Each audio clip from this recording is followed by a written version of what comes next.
شروع میں یہ لوگ توحید پرست تھے، لیکن وقت کے ساتھ ساتھ شیطان نے ان کے دلوں میں وسوسہ ڈالا اور وہ شیطان اور بتوں کی عبادت کرنے بعد میں خراب ہو گئے شیطان کی وجہ سے۔ بعد جس قوم نے سب سے پہلے hello guys, welcome to our channel, اور آج ہم لے کے آئے قوم عاد اور حضرت ہود کا قصے کا ریاکشن۔ سو یہ جو ہے حضرت ہود کے بارے میں ہمیں نہیں پتا ہے، اور ایون قوم عاد کون سی تھی یا ان کے بارے میں کیا ہوا تھا وہ چیز سننا ہوگا۔ ہم نے قوم لوط کے بارے میں سنا ہوا ہے اور ایک دو اور قوم کے بارے میں سنا ہوا ہے، لیکن ان کے بارے میں نہیں۔ اور یہ ساری جو بھی ایسی پرانی چیزیں ہوتی ہیں، ہسٹری ہوتی ہے، ان کے بارے میں سن کے اور بہت ساری آپ کو انفارمیشن اور نالج ملتی ہے۔ سو دیکھتے ہیں ویڈیو۔ اور اس سے ہمیں نالج بھی ملتی ہے اور ہمیں یہ بھی پتہ لگ جاتا ہے کہ ہمیں کیا کیا چیزیں کرنی چاہیے اور کیا کیا نہیں کرنی چاہیے، اور یہ ساری چیزیں شاید بھگوان اسی لیے کری ہے تاکہ یہ ہم لوگوں کے لیے ایک ایگزامپل سیٹ ہو جائے کہ اگر ہم یہ چیزیں کریں گے تو ہمارے ساتھ بھی یہ ہوگا۔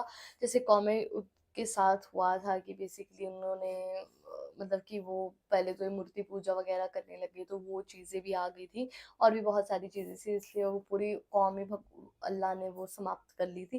تو دیکھتے ہیں کہ یہ والے قوم نے کیا کچھ چیزیں اچھی کری ہے، کیا بری کری ہے، اور اگر بری کری ہے تو بھگوان نے ان کو کیسی سزا دی، اور اگر اچھا کیا تو کیا بھگوان ان کے ساتھ کیا ہے وہ ہم دیکھیں گے اس ویڈیو سے۔ تو سٹارٹ کریں۔ کچھ عرصہ قبل کی بات ہے کہ صحرائے عرب میں آثار قدیمہ کی کھدائی کے دوران غیر معمولی سائز کے انسانی ڈھانچے دریافت ہوئے، اور یہ دریافت آرامکو کی تحقیقاتی ٹیم نے کی۔ یہ انسانی ڈھانچے اس قدر بڑی جسامت کے حامل تھے کہ اگر ان کو سیدھا کھڑا کیا جاتا تو ان کے پاؤں زمین پر، جبکہ ان کے سر کئی منزلہ عمارت کے برابر ہوتے۔ کیا بات! جہاں آثار قدیمہ کی کھدائی کرنے والی یہ تحقیقاتی ٹیم اس بات پر حیران اور پریشان تھی کہ یہ کس زمانے کے ڈھانچے ہیں اور کب انسانی وجود اتنا بڑا ہوا کرتا تھا، وہیں آپ کو بتائیں کہ قرآن مجید میں اللہ تعالیٰ نے اس قوم کی پوری داستان مفصل انداز میں بیان کی ہوئی ہے۔ قرآن مجید کی مختلف سورتوں جیسے کہ سورۃ الاعراف، سورۃ الفجر، سورۃ الشعراء اور دیگر کئی مقامات پر اس قوم کے بارے میں آیات ہیں جو ان کی سرکشیوں اور نافرمانیوں کے متعلق اور ان کے دردناک انجام کے متعلق بیان کرتی ہیں۔ دوستو، ان لوگوں کا تعلق قوم عاد سے تھا، اور وہ ارم نام کی بستی کے رہنے والے تھے۔ وہ بستی بڑے بڑے ستونوں والی تھی۔ عاد کے نام سے دو قومیں تاریخ میں گزری ہیں، ایک کو عاد قدیمہ یا عاد ارم کہتے ہیں۔ یہ حضرت نوح علیہ السلام کی اولاد میں سے تھے اور ان کا وطن عدن سے متصل تھا۔ ان کی طرف حضرت ہود علیہ السلام کو مبعوث کیا گیا تھا، لیکن قوم عاد کی بدعمالیوں کے سبب جب انہیں تباہ کر دیا گیا تو حضرت ہود علیہ السلام حضر موت کی طرف مراجعت کر گئے۔ ان کی رہائش احقاف کے علاقے میں تھی۔ احقاف میں بسنے والی اس قوم نے بہت ترقی کی۔ اللہ تعالیٰ نے اس قوم کو غیر معمولی قد و قامت اور قوت عطا فرمائی تھی۔ ان میں ہر شخص کا قد کم از کم 12 میٹر کے قریب ہوتا تھا۔ 12 میٹر کا یہ عالم تھا کہ بڑے سے بڑا پتھر جس کو کئی بڑا ہو گیا 12 میٹر تو ان کا ایک آدمی ایک ہاتھ سے اٹھا کر پھینک دیتا تھا، اور یہ لوگ طاقت و قوت کے بلبوتے پر دنیا کے ایک وسیع علاقے پر قابض ہوئے۔ یہ لوگ اس وقت کے زمانے کی سپر پاور تھے۔ قرآن کریم میں مختلف صورتوں اور ان کی آیات میں اس قوم کے حالات کچھ اس طرح آئے تھے کہ یہ لوگ عاد عرب تھے اور احقاف کے باشندے تھے۔ یہ لوگ بڑی قد و قامت کے مالک تھے، بہت زیادہ طاقتور تھے۔ اسی قوت و طاقت نے انہیں سرکش اور مغرور بنا دیا۔ یہ لوگ کمزوروں پر ظلم ڈھاتے تھے، بت پرست اور مشرک تھے۔ خیمے ہونے کے باوجود ہر اونچائی پر مضبوط محل بناتے اور اس پر فخر کرتے۔ اللہ تعالیٰ قرآن کریم میں فرماتے ہیں کہ کیا تم نے دیکھا نہیں کہ تمہارے پروردگار نے عاد کے ساتھ کیا سلوک کیا، اس اونچے ستونوں والی قوم ارم کے ساتھ جس کے برابر دنیا کے ملکوں میں کوئی اور قوم پیدا نہ کی گئی۔ یہ قوم بڑی زوراور، قوی الجثہ، ستونوں کی طرح طویل القامت تھی۔ ایسی قد و قامت والی اور طاقتور قوم نہ اس سے پہلے پیدا کی گئی اور نہ بعد میں۔ شروع میں یہ لوگ توحید پرست تھے، لیکن وقت کے ساتھ ساتھ شیطان نے ان کے دلوں میں وسوسہ ڈالا اور وہ شیطان اور بتوں کی عبادت کرنے لگے۔ بعد میں خراب ہو گئے شیطان کی وجہ سے۔ بعد جس قوم نے سب سے پہلے بت پرستی اختیار کی وہ یہی قوم عاد تھی۔ اسی قوم کے متعلق ہم آپ کو پہلے بھی بتا چکے ہیں کہ یہ انتہائی طاقتور اور توانا قوم تھی جن کا قد کئی میٹر تھا۔ روایات میں آتا ہے کہ یہ 800 سے 900 سال کی عمر پاتے تھے، نہ بوڑھے ہوتے، نہ بیمار ہوتے، نہ ان کے دانت ٹوٹتے، نہ نظر کمزور ہوتی۔ ہمیشہ جوان اور تندرست و توانا رہتے، بس ان کو صرف موت آتی اور کچھ زمینی اثرات ان میں نمودار نہ ہوتے۔ اپنی طاقت اور تعداد کے بلبوتے پر انہوں نے بڑا لمبا عرصہ دنیا پر حکومت کی اور اسی ایک بات نے انہیں مغرور اور سرکش بنا دیا اور یہ اللہ کو بلا بیٹھے۔ اب قانون قدرت کا تقاضا تو یہ تھا کہ جو قوم برے کام کرے وہ ہلاک ہو جائے، لیکن اللہ تعالیٰ کی صفت رحمت کا فیضان ہے کہ انہیں بار بار موقع ملتا ہے کہ وہ اپنے اندر سدھار پیدا کر لیں۔ اللہ کا یہ قانون ہے کہ کسی قوم پر اس وقت تک عذاب نازل رحمت نہیں کی گئی کیا ان کے جاتا اوپر جب تک کہ ان کے اندر ایک رسول نہ بھیجا جائے جو ان کو اللہ کے عذاب سے ڈرائے۔ چنانچہ اسی اصول خداوندی کے تحت قوم عاد کی طرف حضرت ہود علیہ السلام کو مبعوث کیا گیا تاکہ وہ اس قوم کو ہدایت کا پیغام حضرت ہود پیش کریں اور انہیں ہلاکت سے بچائیں۔ حضرت سیدنا ہود علیہ السلام سیدنا آدم علیہ السلام کی 14ویں پشت کی اولاد ہیں۔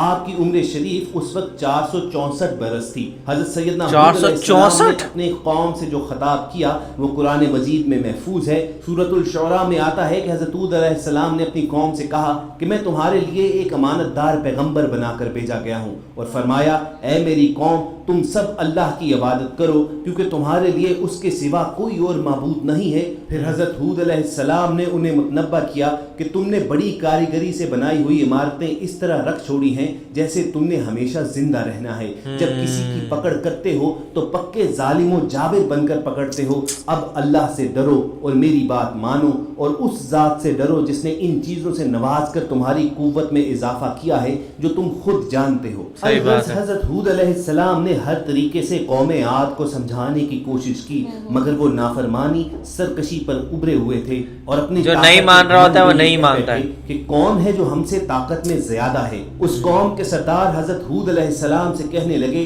کہ ہم تو یقینی طور پر دیکھ رہے ہیں کہ تم بے وقوفی میں مبتلا ہو اور بے شک ہمارا گمان یہ ہے کہ تم ایک جھوٹے آدمی ہو۔ حضرت ہود علیہ السلام نے جواباً کہا کہ میرا پروردگار تمہاری جگہ کسی اور قوم کو یہاں بسا دے گا اور تم اس کا کچھ نہ بگاڑ سکو گے، بے شک میرا پروردگار ہر چیز کی نگرانی کرتا ہے۔ قوم عاد یہ کہنے پر اتر آئی کہ اگر تم سچے ہو تو لے آؤ ہمارے سامنے وہ عذاب جس کی تم ہمیں دھمکی دے رہے ہو۔ اس پر حضرت ہود علیہ السلام نے فرمایا کہ اب تمہارے رب کی طرف سے تم پر عذاب اور قہر کا آنا طے ہو چکا ہے، بس اب تم انتظار کرو اور میں بھی تمہارے ساتھ اللہ کے اس عذاب کا انتظار کو وارننگ ملی تھی پر نہیں مانے۔ حضرت ہود علیہ السلام اور ان کے پیروکاروں کا مذاق اڑاتی رہی اور کہتی رہی کہ تم پر ہمارے بتوں کی پھٹکار پڑی ہے اس لیے تم ایسی باتیں کرتے ہو۔ حضرت ہود علیہ السلام انہیں دعوت حق دیتے رہے یہاں تک کہ ان کی قوم نے کہہ دیا کہ آپ ہمیں بات سناتے رہیں، ہم اپنی روش نہ چھوڑیں گے، یہ تو پرانے لوگوں کا دین ہے۔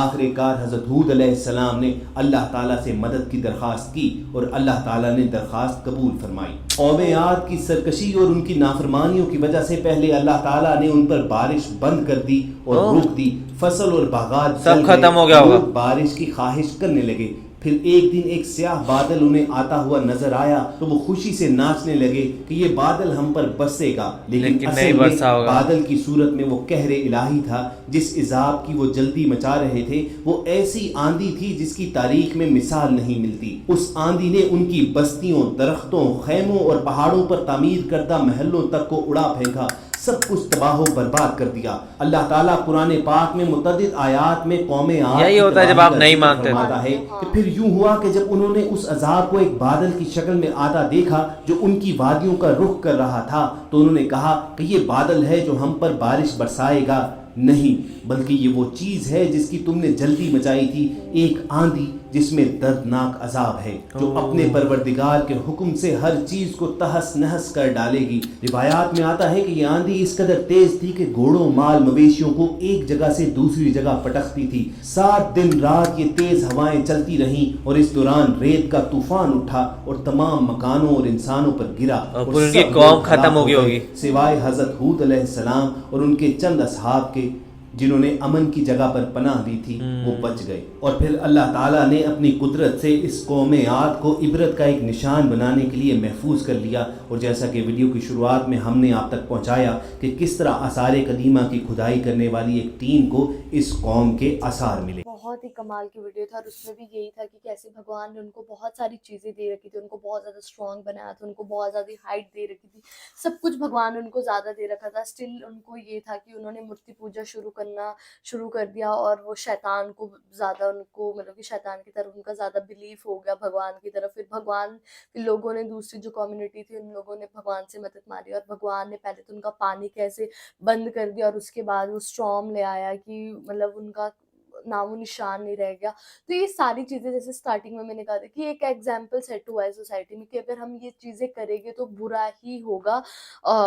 تو یہی جیسے ان کے یہ مطلب کہ اس کمیونٹی کے ساتھ ہوا، ویسے اگر دوسری کمیونٹی کرے گا ان کے ساتھ یہی ہوگا. اگر وہ شیطان مطلب کہ زیادہ بیڈ ایکٹیویٹیز میں انگیج ہوئے گی ہے نا، شیطان کو اگر آپ مان رہے ہو تو مطلب آپ برے کاموں میں آپ زیادہ انوالو ہو ایز کمپیئر ٹو اچھے کام. تو یہی شاید ایسا ہی ہوگا، تبھی بھگوان نے ان کو اتنا سارا کیا، اتنا مطلب کہ برا کیا. تو بہت زیادہ کمال کی ویڈیو تھی، اور اس سے ہمیں ایک اور نئی اسٹوری کا پتہ لگا جو کہ بہت ہی زیادہ انٹرسٹنگ. اور ان کو ملٹیپل وارننگس بھی دی گئی تھی، ان کو بہت بار بتایا گیا. ایون حضرت خود بھی یہاں پہ آئے تھے اور انہوں نے خود آ کے ان کو بولا کہ نہیں، آپ کو اس طریقے سے نہیں کرنا چاہیے، آپ کو آرام سے فالو کرنا چاہیے. لیکن انہوں نے ان کو چیلنج کیا، ان کو فورس کیا کہ نہیں، آپ جو ہے آپ میں ہمت ہے تو آپ کر کے دکھائیے کچھ، یا آپ تو جھوٹ ہی بول رہے. تو پھر انہوں نے کیا، اور جبکہ بہت بار سیورل وارننگس ان کو دی گئی تھی. اس کے بارے میں آپ لوگوں کا کیا کہنا ہے؟ آپ ہمیں کمنٹ سیکشن میں ضرور بتائے گا. تو ایسے لائک کرتے جائیے، کمنٹ کرتے جائیے، شیئر کرتے جائیے، اور سبسکرائب کرتے جائیے. بائے.